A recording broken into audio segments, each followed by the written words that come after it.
Moram reči, da smo nekako vsi veseli, da se to šolsko leto zaključuje, ker vemo točno, kako je to šolsko leto potekalo, da je zadeva bila zelo težka.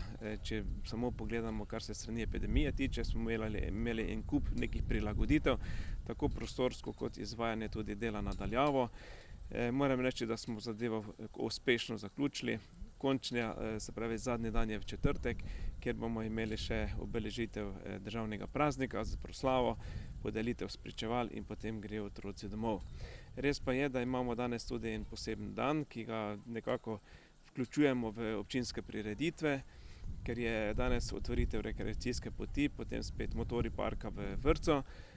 Smo vseh teh prireditev zelo veseli, zato smo prilagodili program naš, pripravili danes športni dan, kjer bodo učenci od 6. do 8. razreda dejansko spoznali to rekreacijsko pot, se sprehodili po njej, opravili določene naloge in potem tudi lahko prenašali to dobro gesto ali pravzaprav bodo imeli možnost tudi kasneje nadoknaditi neke stvari, bi rekli, na fizičnem področju, kar so izgubili v teh mesecih.